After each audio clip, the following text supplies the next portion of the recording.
Hello，大家好 ，Welcome back to my channel。今集咧要同大家講嘅和尚就唔係食肉和尚咯。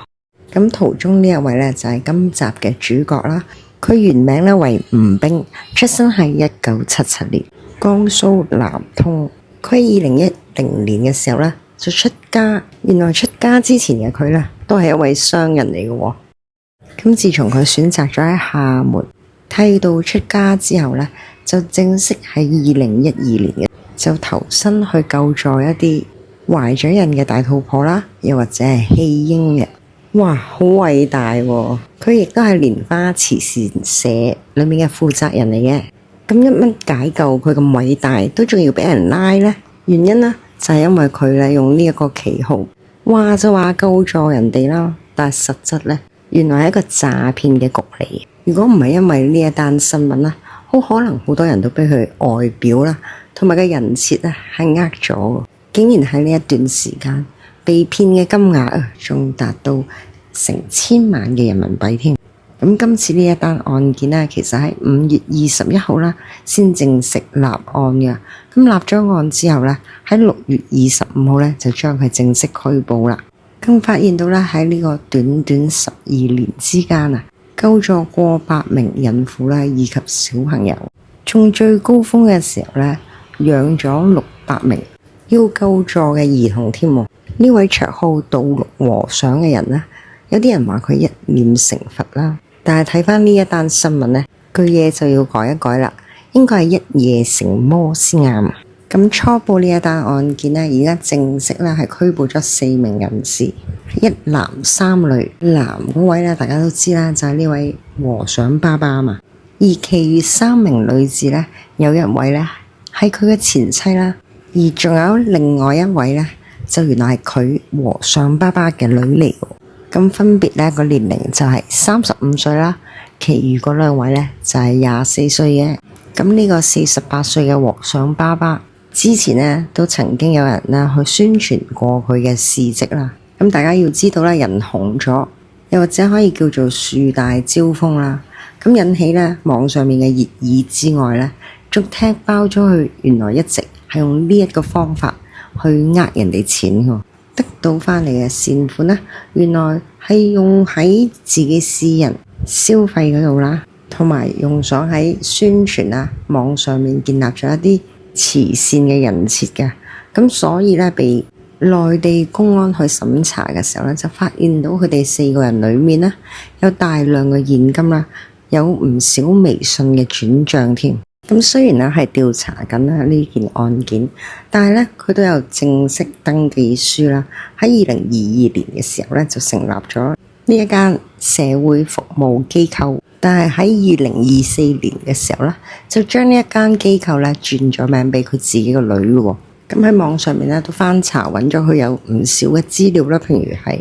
佢以前結婚嘅照片啦，一啲呢好可能係屬於佢喺網上面宣傳嘅賬戶，亦都翻查到呢，佢原來住緊嗰間屋呢，淨係睇個外觀啊，都知道好別緻，望落去呢，完全唔覺得啊呢間屋竟然係住着一個和尚。咁其實呢一件事呢，喺上年嘅時候呢，好多人呢已經對呢件事件呢，又或者係佢所謂嘅功德啦，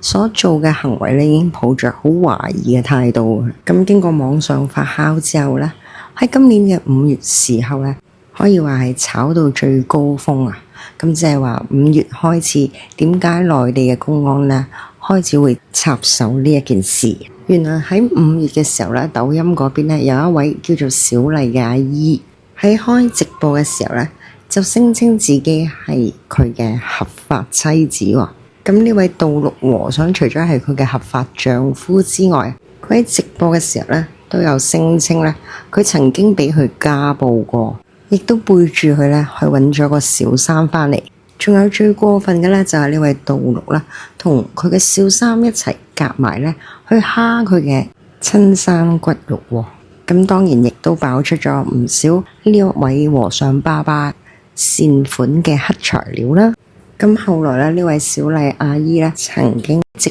播佢嘅賬戶啦，因為俾人舉檢嘅問題啊，就被封，而且咧 upload 上去嘅片咧都全部下架啦。咁原來呢個小麗呢，曾經都係一個向佢求助嘅個案嚟嘅喎。咁都係因為呢一次求助之後呢，先會同咗呢個和尚爸爸一齊嘅。而呢位小麗阿姨呢，亦都可能係咁嘅關係咧，佢自己生出嚟嗰個仔仔啊，竟然係讀緊國際學校喎。而且呢位小麗阿姨都唔夜少啊，喺佢自己嘅朋友圈裏面呢，俾人發現到佢好中意炫富啦，得閒仲晒下佢自己架名車添。咁所以呢，整件事嘅關鍵呢，都係由呢個小麗阿姨呢而引發出咁大件事出嚟。所以呢，有啲網友就話：哇！呢個小麗阿姨啊，佢簡直好似打開咗潘多拉嘅盒子啊！而喺佢哋嘅善款方面啊，有啲傳媒就報道過啦，除咗俾人查到嘅有千幾萬人民幣之外啊，原來呢有好多其他數啦，仲係調查當中。就例如好似佢哋所開嘅店鋪啦，一條嗰啲紅繩啦，賣緊幾錢呢？原來要成188蚊人民幣嘅喎，3炷清香咁計呢，就成為99蚊人民幣3支香嘅啫喎。有啲人保守估計啊，淨係呢一間店鋪啊，所銷售呢，喺呢12年裏面啊，已經有幾千萬㗎啦。咁仲要未計咧，佢哋每月咧嗰啲善款啊，所捐贈啊，佢哋有人透露咧，呢啲先係大數喎。咁大家都知道啦，善款嘅嘢好難講噶嘛，100幾十嘅又有啲咧每月定期咁入俾佢當係捐款嘅都有，仲一個月咧玩下手咁計咧，每月嘅收入都有幾十萬喎，仲要計埋咧佢所興建嗰間蓮花慈善社啊。淨係呢間社啦，連埋個廟宇咧，都已經用咗嘅使費差唔多係300萬有多嘅人民幣咧，可以興建而成嘅。而喺呢個社裏面有一個叫做護生小院啊，咁應該係俾嗰啲小朋友住嘅地方啦。你睇下相比之下，好明顯啊，個風格咧係好唔一樣嘅。唔知係咪嗰句冇比較啊冇傷害咧？嗱，大家唔知仲有冇留意到啊？佢頭先呢架車咧。我初時都以為自己係睇錯嘅，我都識揀個 Benz 嚟嘅。但係頭先所介紹嗰間護生小院就從來都冇對媒體啦，或者係佢哋嘅賬戶直播嘅時候提及過佢哋嘅運作方法、啲善款資金嘅去向啦，又或者最重要嘅問題係孩子落戶。即係我諗應該係一啲譬如被領養咗啦，嗰啲戶口啦要跟翻邊個人名啊，或者一啲正式辦理嘅手續問題，呢一啲咧從來都唔會回答或者對外公佈嘅喎，咁好難怪人哋會惹人遐想或者惹來爭議啊！嗰啲善款嘅去向咧，咁究竟呢個和尚爸爸當初真係出於一番善心，但係見到咁多錢湧埋嚟嘅時候咧，就着咗魔啊？定係一早計劃咗呢一個 plan 嘅咧？起初我仲喺度諗，哇，要搞成12年